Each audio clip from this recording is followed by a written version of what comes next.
হয়তো ওর সাথে আমার এটাই শেষ দেখা, আর মনে হয় দেখা হবে না। কান্না করতেছো কেন? আমি আছি, তুমি বাঁচলেও আমি আছি, তুমি মরলেও আমি যতক্ষণ জীবিত আছি আমি তোমার সাথে আছি, আমি তোমার হাত ছাড়তেছি না। 2006 আমার ইন্টারমিডিয়েট কমপ্লিট হয়। 2006 ইন্টারমিডিয়েট কমপ্লিট করার পরে 2007 আমার বিয়ে হয়। পারিবারিকভাবে বিয়ে করায় দেয়। বিয়ে করানোর পরে তখন আমার শ্বশুরবাড়িতে আমাকে নিয়ে যায়। যেই মাসে বিয়ে হয় তার পরের মাসে উনি বিদেশ চলে যান।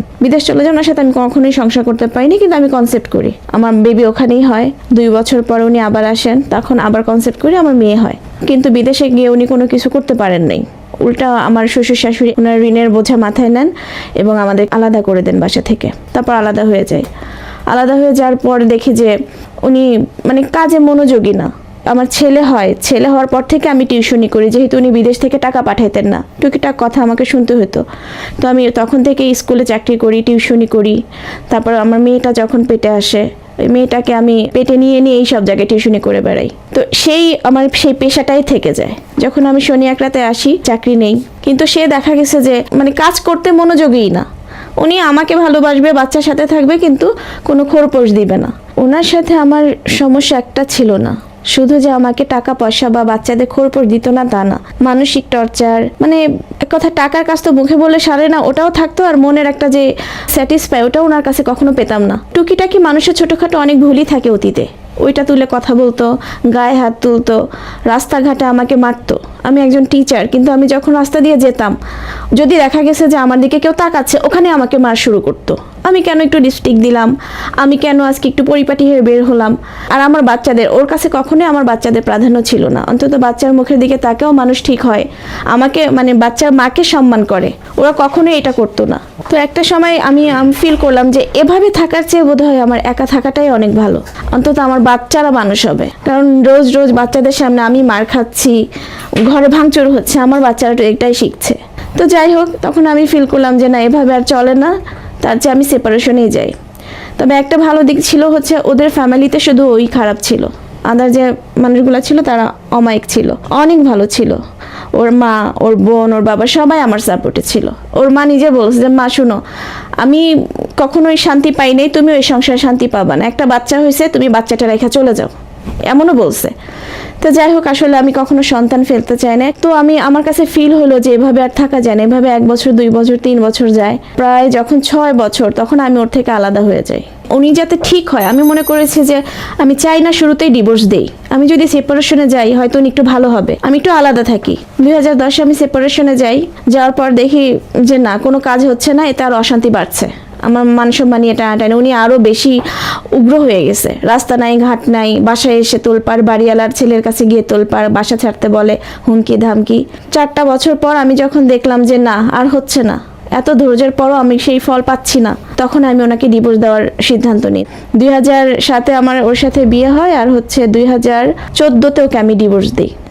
এবং সেই থেকেই আমার নতুন করে আবার শুরু করলাম। আমি বাসা চেঞ্জ করে নারায়ণগঞ্জে চলে গেলাম, যাতে আমি ওর চোখের সামনে আর না পড়ি। নারায়ণগঞ্জে চলে গিয়ে ওখানে আমি আমার মায়ের বাসাতে উঠি এবং সিদ্ধান্ত নিয়ে আমার কিছু একটা করতে হবে। আমার মায়ের বাসায় আমার বাচ্চা 2টা রেখে আমি ট্রেনিং নেওয়া শুরু করলাম পার্লারে। যে টিউশনি করে গ্রাম্য এলাকায় আমি কিছু করতে পারবো না, আমার বাচ্চা 2টা মানুষ করতে পারবো না।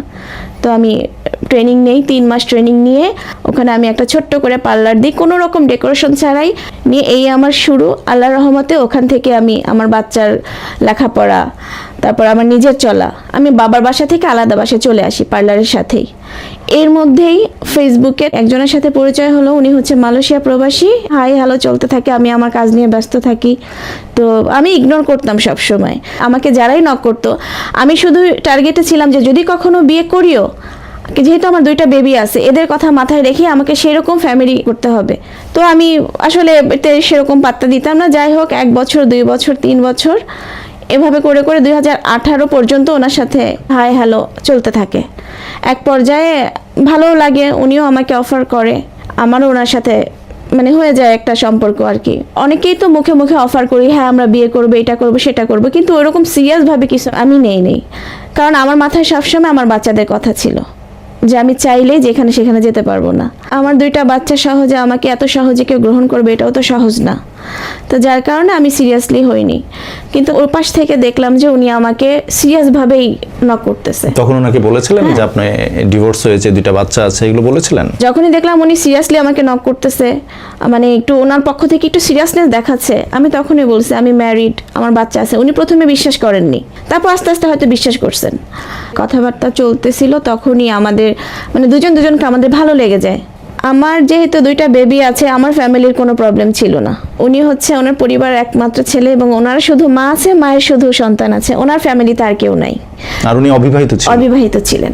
তো আমার কাছে এই জিনিসটাই ভালো লাগছে যে আমি যদি একটা যৌথ বলতে ভাই বোন বাবা মা সবাই আছেন, আমি যদি সেই ফ্যামিলিতে যাই, দেখা গেছে যে আমার বাচ্চা 2টা ওনারা মেনে নিবে না, কোনোভাবে যদি আমাকে নেও আমার বাচ্চা মানবে না, কটু কথা বলবে, তো আমি ওটা মানতে চাই না। কিন্তু ওনার ফ্যামিলিটা আমার অনেক পছন্দ হয়ে গেল যে হ্যাঁ, ওনার যেহেতু মা আছে, একটাই ছেলে, এ যদি আমাকে বিয়ে করে মাকে মানানো কোনো ব্যাপার না।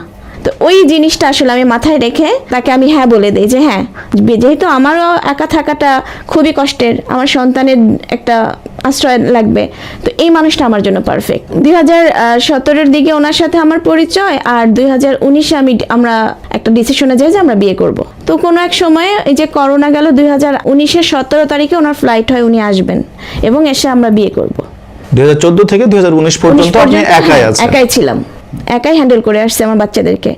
উনি 2019-এ আসে এবং আমি ওনাকে রিসিভ করতে যাই এয়ারপোর্টে। ওখানে ওনার ফ্যামিলি কেউই ছিল না। ওনার প্ল্যানিং ছিল হচ্ছে যে বাবা মা আগে থেকে যদি বলা হয় ওনার ফ্যামিলিকে, তাহলে বাবা মা এই সম্পর্ক অন্তত মানবে না, দুই বাচ্চা সহ একটা সিঙ্গেল মানবে, যেহেতু উনি আনম্যারিড। তো ওনার প্ল্যানিং ছিল যে আগে বিয়ে করবে, তারপর ফ্যামিলিকে জানাবে, তখন তো আর না করার কোনো ওয়ে নাই। তো আমি ওনার সাথে একমতে ছিলাম। তো ওই প্ল্যানিং মতোই আমি ওনাকে রিসিভ করতে যাই এবং ওখানে আমরা আসি রাত 11টার দিকে আমার নারায়ণগঞ্জের ভাড়া বাসাতে। ওখানে আমাদের বাড়িওয়ালা এবং এলাকার অনেক গণ্যমান্য ব্যক্তি দাঁড়ায় থেকে নিজেরা দায়িত্ব নিয়ে আমাদের দুজনের বিয়ে পড়ায় দেয়। পরিচয় করিয়ে দিই, ওনার হাজবেন্ড যার সাথে ওনার ফোনে সম্পর্ক হয়েছিল, এরপর মালয়েশিয়া থেকে যেদিন উনি প্রথম আসেন বাংলাদেশে, সেই রাতে ওনাদের বিয়ে হয়। তারপরে শুনি পরের ঘটনাটা। তারপরে জীবনটা তো স্বপ্নের মতো ছিল। এর মধ্যে আমি শ্বশুর বাড়িতে যাই। শাশুড়ি একটু প্রথমে রাগ করলো, পরে আমাকে সুন্দরভাবে মেনে নেয় এবং ওদের ফ্যামিলির প্রত্যেকটা মানুষ আমাকে এমনভাবে মেনে নেয় যেটা আমি কখনো কল্পনাই করিনি। যাই হোক, আমি খুব হ্যাপি আমার শ্বশুর বাড়ি নিয়ে। উনি বিদেশে যখন ছিলেন মোটামুটি ভালোই টাকা নিয়ে আসছিলেন। তো এটার মধ্য দিয়ে আমরা ভবিষ্যতে কি করব সেটা আমাদের চিন্তা করতে হবে। তারপর আমরা এখানে আমাদের করে খাওয়ার জন্য আমার পার্লারটাকে বড় করলাম ওই টাকা দিয়ে। ওই টাকার প্রতি আমাদের কোনো ছিল না যে এই টাকাটা জমায় রাখবো, কারণ আমাদের প্ল্যানিং ছিল যে এই টাকা দিয়ে আমরা করার মতো কিছু করে তারপর আবার 2 বছর পর বিদেশ যাবে, উনি আবার চলে যাবে, এখানে করে দিয়ে যাবে। আমি এখানে করব, উনি বিদেশ করবে, এটাই আমাদের প্ল্যানিং ছিল। এর জন্য হচ্ছে উনি ওই টাকার মধ্যে থেকে 2টা অটো গাড়ি কেনে, আর হচ্ছে আমার পার্লারটাকে বড় করে দেয় এবং পাশাপাশি একটা বুটিক্সের দোকান দিয়ে দেন, কাপড়ের শোরুম। গাড়িগুলো হচ্ছে আমরা ভাড়া দিব, পার্লার আমি চালাবো, আর ওনার করার জন্য একটা বড় হোটেল দিই আমরা। সুন্দর আমাদের দিন চলতেছিল। তো এক পর্যায়ে বলে যে হোটেলটা বন্ধ করে দিব, বিদেশ যাই। তারপর সিদ্ধান্ত নিয়ে আমরা হোটেলটা বন্ধ করে দিব, যেহেতু উনি বিদেশ চলে যাবে। এর মধ্যে প্রায় ওনার ঠান্ডা লাগে, জ্বর আসে। তো উনি বলে আমার ধুলাবালিতে অ্যালার্জি, তো হয়তো এই জন্য আমার জ্বর আসে।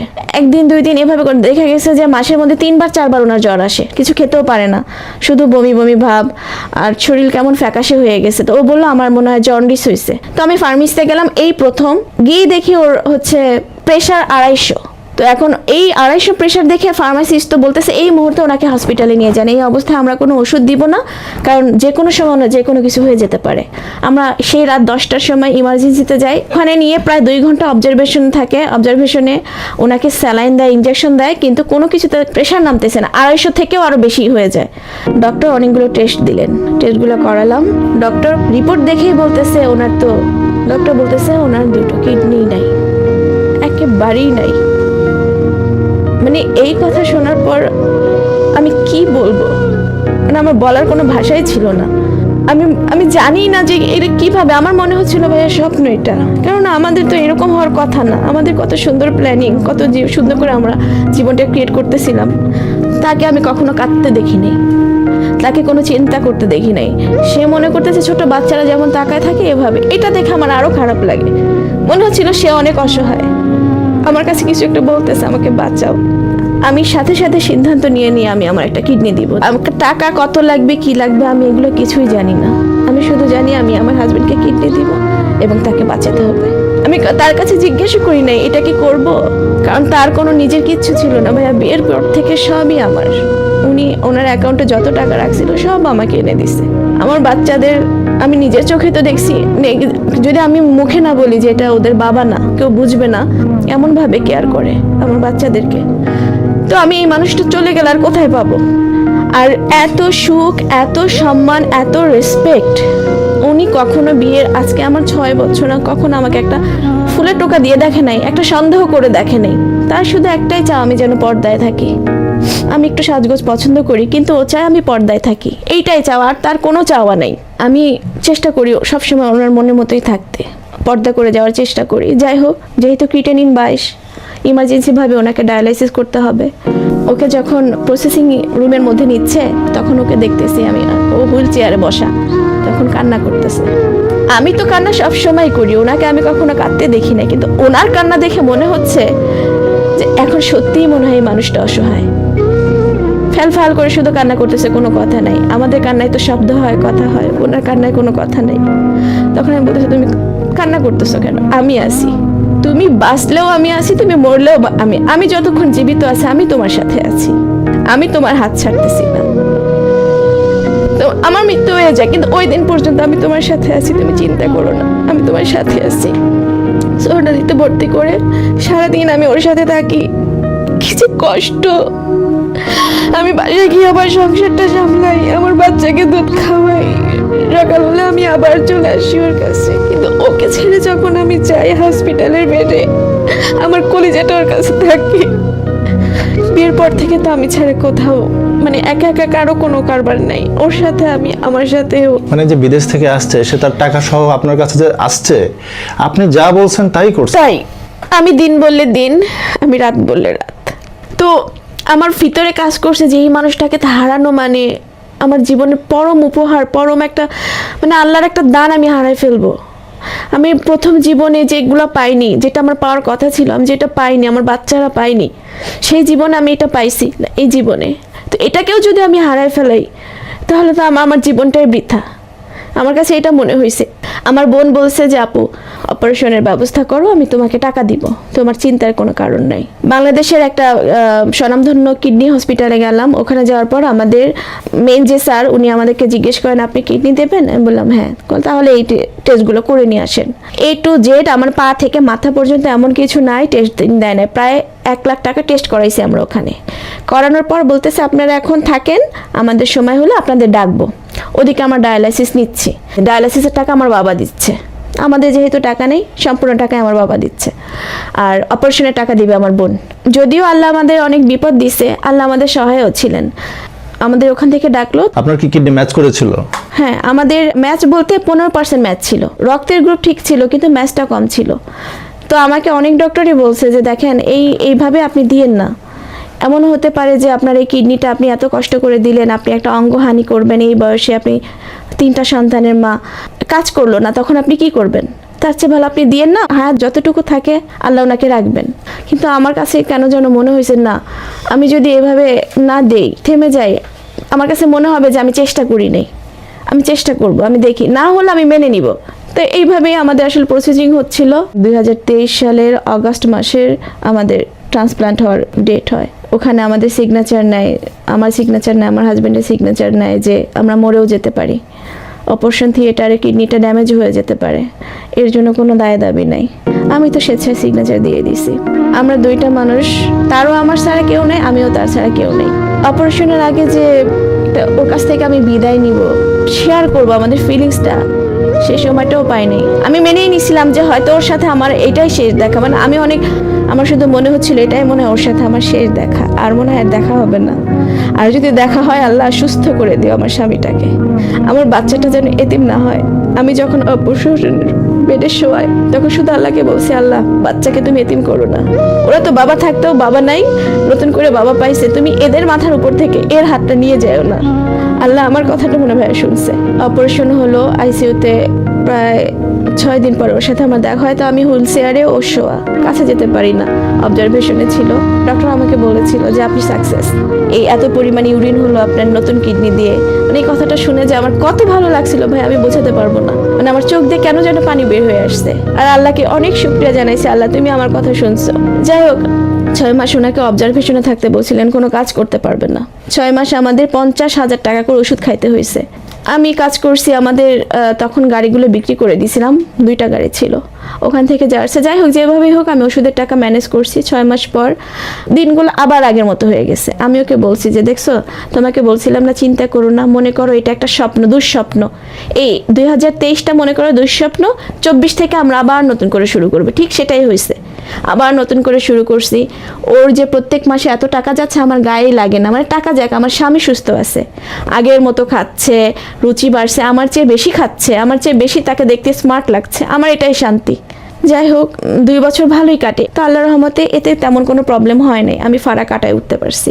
কিন্তু ইদানিং হচ্ছে যে নতুন করে সমস্যাটা, ইউরিন থেকে প্রোটিন যাচ্ছে, যেটা সবচেয়ে মেজর খারাপ জিনিস কিডনির জন্য। যদি প্রোটিন যায় তাহলে কিডনির বুঝতে হবে যে কিডনির কার্যক্ষমতা হারিয়ে ফেলতেছে। পরে আমরা একটা বায়োপসি করাই, রিপোর্ট আসার পর ডক্টর বলতেছে যে দেখেন ওনার কিডনিতে ইনফেকশন দেখা গেছে। এই ইনফেকশন দেখা দিছে, তো স্যার এখন কি করতে হবে? তাদের কথা অনুযায়ী তো এই চিকিৎসা ভাইয়াকে দিলে ওনার লাগবে প্রায় 3 লাখ থেকে 4 লাখ টাকার মতো। এই কথা শুনে তো ভাইয়া আমি আর নিজেকে দূরে রাখতে পারি নাই, যে আমি এতটা স্ট্রাগল করে এই পর্যন্ত আসলাম, আমার সবই শেষ। এখন আমরা 2 মানুষ কামাই করছি, খাচ্ছি, আমাদের কোনো সমস্যা নেই, কিন্তু একবারে এতগুলো টাকা যদি দেওয়া হয়, দিতে যাই, মানে কোনো মতে সম্ভব না। সেখানে দেখা গেল আমার হাজবেন্ড আবার সে আগের অবস্থায় ফিরে যাবে। তখন উনি আমাকে বলছে যে দেখো, যদি এতগুলো টাকা সত্যিই লাগে, চিকিৎসা করাবো না, কি হয়েছে? তো আমি বললাম চিকিৎসা না করালে তো তোমাকে আবার আগের জায়গায় ফিরে যেতে হবে, যেটা আমি কখনোই চাই নাই। বলে যে ফিরে গেলাম, মৃত্যুর পরে তো আর কিছু নাই। মানে এই কথা কোনো উত্তরই নাই আমার কাছে, মৃত্যুর পরে আর কিছু নাই। আমি মানে তাহলে আল্লাহ তুমি আমাকে দিলা কেন? তুমি আমাকে দিয়ে আবার নিয়ে যাচ্ছ কেন? এটা আল্লাহর কাছে আমার প্রশ্ন। আমি তো তোমার কাছে এত সুখ চাই নাই, এমন কিছু নাই আমার স্বামী আমাকে দেয় না, আমার সন্তানদেরকে দেয় নাই। আমার স্বামী যখন ডায়ালাইসিস করে গলায় ক্যাথেটার নিয়েও আমার ছেলেকে হাফিজ বানাইছে, আমার ছেলের মাদ্রাসায় ভাত দিয়ে আসতে গেছে। এমন না যে উনি আমার হাজবেন্ড দেখে আমি আবেগে আপ্লুত হয়ে ওনাকে কিডনি দিছি, তা না। উনি আমাকে আগে দিছে, ভালোবাসা, শ্রদ্ধার যাই বলেন, উনি আমাকে আগে দিছে। এখন যারা শুনে তারাই বলে আপনি তো অনেক মহান কাজ করছে, কিন্তু ওনার কাজটা কিন্তু অনেকেই জানে না। উনি যে অন্য পরিবারে 2টা সন্তান নিজের করে রাখছে। আমার সন্তানরাও কিন্তু আমার হাজবেন্ডকে অনেক ভালোবাসে। আমি চাই না যে আমার জীবন থেকে এই মানুষটা হারায় যাক, আমার সন্তানটা এতিম হোক। বর্তমানে আমি এই অবস্থাতেই আছি, চিকিৎসাটা নিতে হবে, যেটা আমাদের পক্ষে এই মুহূর্তে পসিবল না। মানে এখন আমি বলতেছি আল্লাহ তুমি নাকি ভালো মানুষের পরীক্ষা নাও, ইমানের পরীক্ষা নাও, পরীক্ষা আর কত দিবা তুমি? অনেক স্ট্রাগল করে আমি এই পর্যন্ত আসছি আমার স্বামীকে নিয়ে।